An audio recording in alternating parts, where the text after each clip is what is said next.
Of the letter is the secret meeting that changed rap music and destroyed a generation. Damn. So it says, hello. After more than 20 years, I finally decided to tell the world what I witnessed in 1991, which I believe was one of the biggest turning points in popular music and ultimately American society. I have struggled for a long time weighing the pros and cons of making my story public, as I was reluctant to implicate the individuals who were present that day. So I've simply decided to leave out the names and all the details that may risk my personal well-being and that of those who were, like me, dragged into something they weren't ready for. Damn. Hold on, let me So we gonna tell a story. we gonna tell the story. We ain't scared. You know what I'm saying? What they gonna do? They after us, not playing. Look, that black van. So look, so he says, between the late 80s and early 90s, I was what you may call a decision maker with one of the more established companies in the music industry. I came to Europe in the early 80s and quickly established myself in the business. The industry was different back then, since technology and media weren't accessible to people like they are today. The industry had more control over the public and had the means to influence them any way it wanted. Right. This may explain why in early 1991, I was invited to attend a closed-door meeting with a small group of business insiders to discuss rap music's new direction. Rap music's new direction. Yeah. Little did I know we would be asked to participate in one of the most unethical and destructive business practices ever seen. Crazy. So this was the meeting.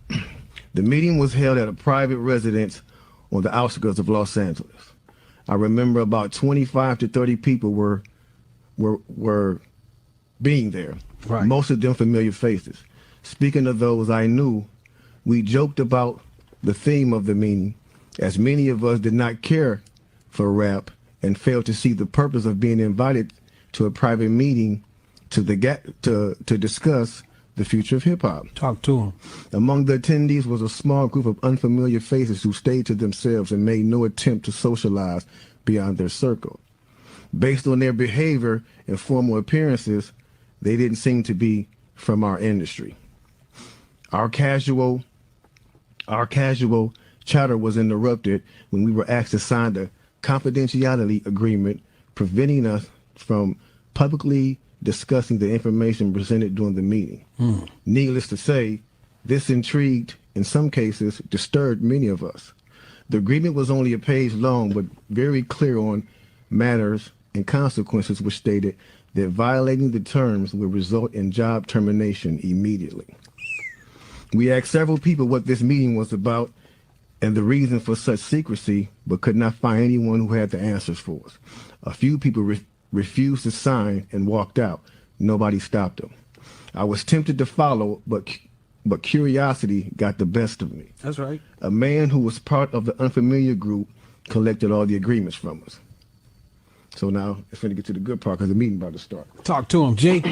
It says, quickly after the meeting began, hold on one second. Get your popcorn, y'all. Popcorn, get your pistol. No, For real, though. Quickly after this meeting began, one of the industry colleagues, who shall remain nameless like everybody else, thanked us for attending. He then gave the floor to a man who only introduced himself by first name and gave no other details about his personal background. I think he was the owner of the residence, but that was never confirmed. He briefly praised all of us for the success we had achieved in our industries and congratulated us for being selected as part of this small group of decision makers. At this point, I began to feel slightly uncomfortable and the strangeness of this gathering. The subject quickly changed as the speaker went on to tell us that the respective companies we represented had invested in a very profitable industry, which could become even more rewarding with our active involvement. Damn. He explained that the companies we worked for had invested millions into the building of privately owned prisons, and that our positions of influence in the music industry would actually impact the profitability of these investments. Then he says, I remember many of us in the group immediately looking at each other in awe and confusion. At the same time, I didn't know what a private prison was, but I wasn't the only one. Sure enough, someone asked what these prisons were and what any of this had to do with music. We were told that these prisons were built by privately owned companies who receive funding from the government based on the number of inmates. Mm-hmm. The more inmates, the more the government would pay these prisons. Mm-hmm. It was also made clear to us that since these prisons are privately owned, as they become publicly traded, we'd be able to buy shares. Most of us were taken back by this. Again, a couple of people asked what this had to do with us. At this point, my industry colleague who had first opened the meeting took the floor again and answered our questions. He told us that since our employees had become silent investors in this prison business, it was now in their interest to make sure that these prisons remain filled. Our job would be to help make this happen by making music which promote criminal behavior, rap being the music of choice.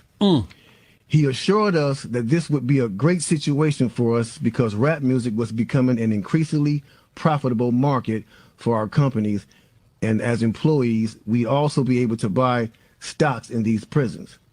Immediately, silence came over the room. You could have heard a pin drop. I remember looking around to make sure I wasn't dreaming and saw half of the people with dropped jaws. My daze was interrupted when someone shouted, "Is this a fucking joke?" At this point, things became chaotic. Right. Two of the men who were part of the unfamiliar group grabbed the man who shouted and attempted to remove him from the house. A few of us, myself included, tried to intervene. One of them pulled out a gun, and we all backed off. They separated us from the crowd, and all four of us was escorted outside. My industry colleague who opened up the meeting earlier hurried out to meet us and reminded us that we had signed an agreement and would suffer the consequences of speaking out about this publicly, or even those who attended the meeting. Damn. I asked him, why was he involved with something so corrupt? And he replied, it's bigger than the music business and nothing we can do. And no, it's bigger than the music business and nothing we want to challenge without risking consequences. We all protested as we walked back into the house. I remember word for word the last thing he said. It's out of my hands now. Just remember you signed an agreement.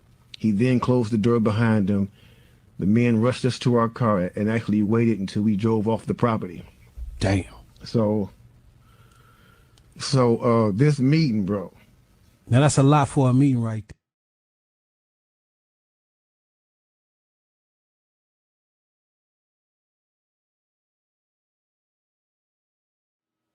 Types of black and brown people depicted in hip-hop music? What if I told you that some of the biggest music companies are in cahoots with private prison owners, and that the rap music we listen to is not only meant to entertain, but to verbally and visually support criminal behaviors that funnel disenfranchised people into these private prisons? Lastly, what if I told you I have proof? In 2012, Core Civic, formerly known as Corrections Corporation of America, the biggest name in the private prison industry, contacted 48 states offering to buy their prisons. One requirement of eligibility for the deal was particularly strange: an assurance by the agency partner that the agency has sufficient inmate population to maintain a minimum 90% occupancy rate over the term of the contract. Wait, right? What? What kind of legal and ethical measures could be taken to ensure the maintenance of a 90% prison occupancy rate?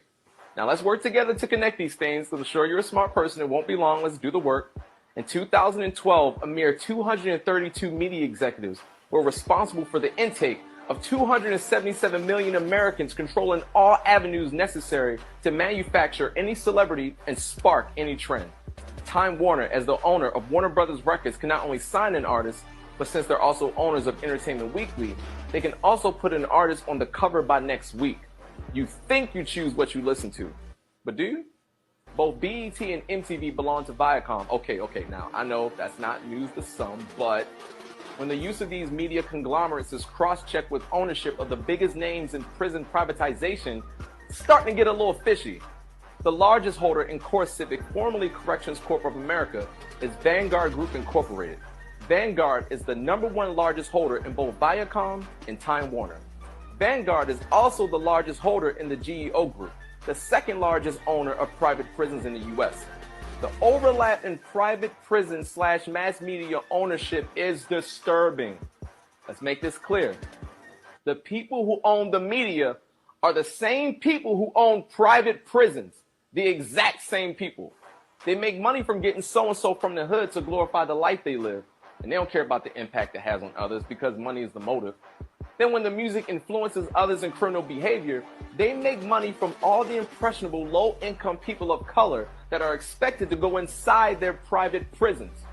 You can research these companies yourself, by the way, it's not hidden. Now, if you want to take action and stop motivated racist schemes like this from happening, we need to create a platform where the real culture of hip-hop can flourish.